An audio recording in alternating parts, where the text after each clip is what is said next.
Assalamualaikum warahmatullahi wabarakatuh. Kami dari kelompok 4 ingin menceritakan tentang Kerajaan Mataram Islam. Baiklah, nama saya Muhammad Ilham Pratama. Nama saya Atila Zahran.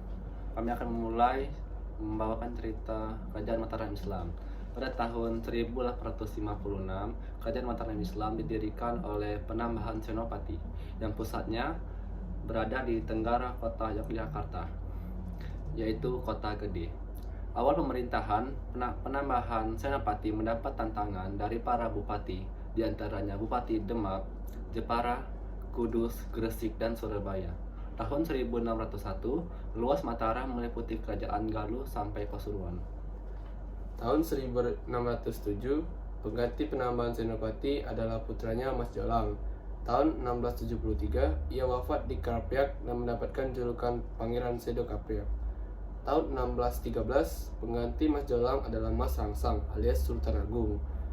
Pada pemerintahannya, Mataram mencapai masa kejayaannya.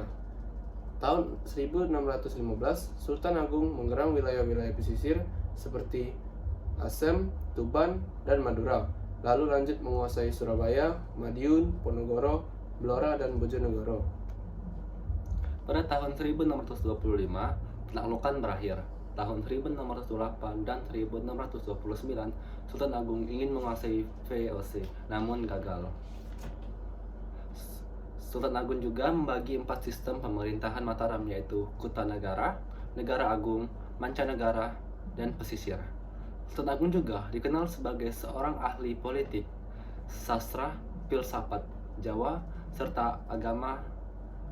Ia juga menyusun sebuah karya sastra berjudul Sastra Gending, kitab undang-undang berjudul Surya Alam, dan menciptakan kalender Jawa dengan perhitungan tahun Hijriah.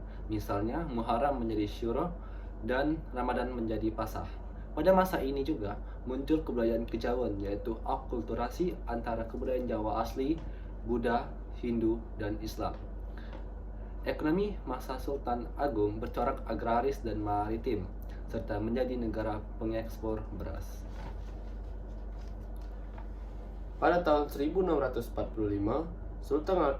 Sultan Agung mengangkat dan digantikan oleh putranya, Ahmad Qurat I, pada tahun 1645 sampai 1677.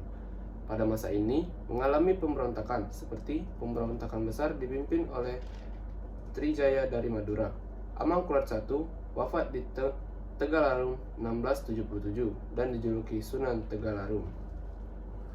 Tahun 1677, penggantinya adalah Amangkurat II.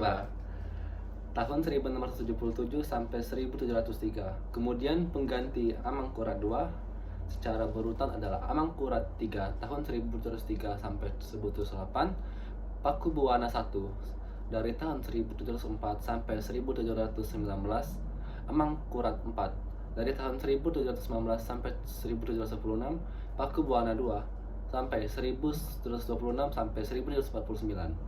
VOC tidak menyukai Amangkurat III sehingga VOC mengangkat Pakubuwana I.